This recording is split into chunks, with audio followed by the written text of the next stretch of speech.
ربیع الاول کا بابرکت مہینہ شروع ہو چکا تھا۔ علی کے اسکول میں پرنسپل صاحب نے اعلان کیا کہ اگلے ہفتے سیرت النبی صلی اللہ علیہ وسلم کے موضوع پر تقریری مقابلہ ہوگا۔ اس اعلان کے بعد علی نے فیصلہ کیا کہ وہ بھی اس مقابلے میں حصہ لے گا۔ اس دن جب علی اسکول سے گھر واپس آیا تو کھانا کھانے کے فوراً بعد وہ سیدھا دادا ابو کے کمرے میں گیا۔ دادا ابو آرام کر رہے تھے۔ علی نے ادب سے کہا، دادا ابو، آج اسکول میں تقریری مقابلے کا اعلان ہوا ہے۔ میں نے بھی تقریری مقابلے کے لیے اپنا نام لکھوا دیا ہے، لیکن مجھے تقریر لکھنے میں آپ کی مدد چاہیے۔ دادا ابو خوشی سے مسکرائے اور بولے، واہ بیٹا جی، یہ تو بڑی خوشی کی بات ہے۔ ہم ضرور اپنے بیٹے کی تقریر لکھنے میں مدد کریں گے، لیکن پہلے مجھے یہ تو بتاؤ کہ تقریر کس موضوع پر لکھنی ہے؟ علی پرجوش انداز میں بولا، دادا ابو، موضوع ہے سیرت النبی صلی اللہ علیہ وسلم، لیکن مجھے سمجھ نہیں آ رہی کہ اتنے بڑے موضوع کو کہاں سے شروع کروں۔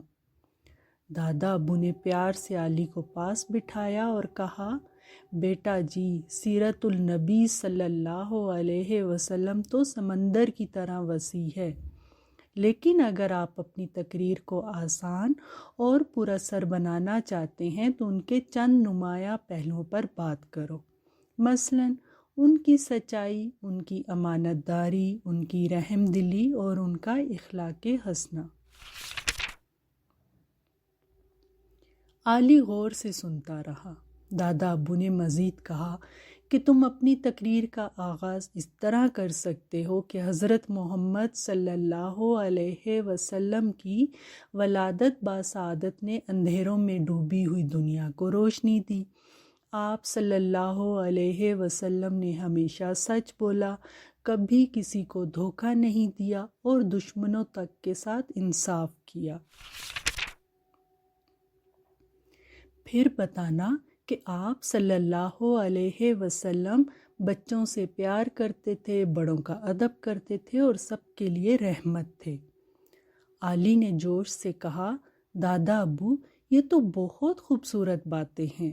میں چاہتا ہوں کہ میری تقریر سن کر سب متاثر ہوں اور یہ سیکھیں کہ ہمیں حضرت محمد صلی اللہ علیہ وسلم کی سیرت پر عمل کرنا چاہیے۔ دادا ابو نے دعائیہ لہجے میں کہا، انشاءاللہ بیٹا جی، آپ ضرور کامیاب ہوں گے۔ یاد رکھو کہ تقریر صرف الفاظ کا مجموعہ نہیں ہوتی، بلکہ اس میں اخلاص اور سچائی ہونی چاہیے۔ اگر آپ دل سے یہ باتیں کہو گے تو سننے والے ضرور متاثر ہوں گے۔ علی نے کہا، دادا ابو، مجھے یہ بتائیے کہ ہمارے نبی صلی اللہ علیہ وسلم کا نام مبارک محمد ہے، تو محمد کے معنی کیا ہیں؟ محمد کے لفظی معنی ہے حمد کیا گیا، یعنی تعریف کیا گیا، دادا ابو نے بتایا۔ علی نے کہا، کچھ اور سوالات بھی ہیں، کیا آپ مجھے ان کے بارے میں بتائیں گے؟ کیونکہ میں یہ سب بھی اپنی تقریر میں شامل کرنا چاہتا ہوں۔ دادا ابو نے کہا، ہاں ضرور پوچھو۔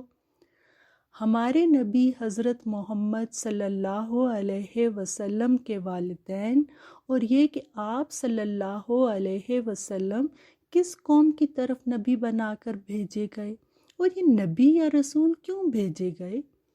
دادا ابو نے کہا، اتنے سارے سوال ایک ساتھ ہی؟ تو سنو بیٹا، ہمارے نبی حضرت محمد صلی اللہ علیہ وسلم کے والد کا نام حضرت عبداللہ اور والدہ کا نام حضرت بی بی آمنہ ہے۔ آپ صلی اللہ علیہ وسلم کے والد کا انتقال آپ کی پیدائش سے پہلے ہی ہو گیا تھا۔ آپ صلی اللہ علیہ وسلم 12 ربیع الاول 571 عیسوی پیر کے دن پیدا ہوئے۔ حضرت محمد صلی اللہ علیہ وسلم کسی مخصوص قوم یا خطہ کی طرف نہیں بلکہ ساری دنیا کے لیے نبی بنا کر بھیجے گئے۔ ہمارے نبی آخری نبی ہیں اور آپ صلی اللہ علیہ وسلم کے بعد کوئی اور نبی نہیں آئے گا، اسی لیے انہیں خاتم النبیین بھی کہا جاتا ہے۔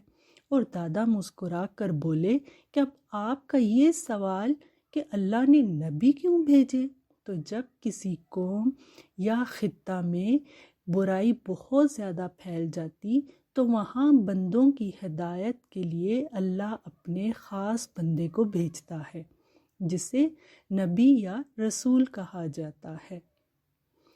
اور دادا ابو نے کہا، بیٹا علی، اپنی تقریر میں یہ ضرور بتانا کہ 12 ربیع الاول کی اصل خوشی تو تب ہے کہ اگر ہم دوسروں سے پیار اور نرمی سے پیش آئیں، بڑوں کا احترام کریں، چھوٹوں پر شفقت کریں اور ہمیشہ سچ بولیں۔ علی جلدی سے بولا، جی میں سمجھ گیا کہ سیرت طیبہ پر عمل کریں اور یہی زندگی کی کامیابی کا راز بھی ہے۔ اگلے دن علی نے دادا ابو کی مدد سے اپنی تقریر تیار کی۔ مقابلے کے دن علی نے بڑے اعتماد کے ساتھ اسٹیج پر کھڑے ہو کر آپ صلی اللہ علیہ وسلم کی سیرت طیبہ پر روشنی ڈالی۔ سامعین خاموشی سے سنتے رہے اور آخر میں خوب تالیاں بجائیں۔ جب نتائج کا اعلان ہوا تو علی پہلی پوزیشن پر تھا۔ اس کی آنکھوں میں خوشی کے آنسو تھے۔ اس نے دل میں سوچا، یہ سب دادا ابو کی دعاؤں اور ہمارے نبی حضرت محمد صلی اللہ علیہ وسلم کی تعلیمات کی برکت ہے۔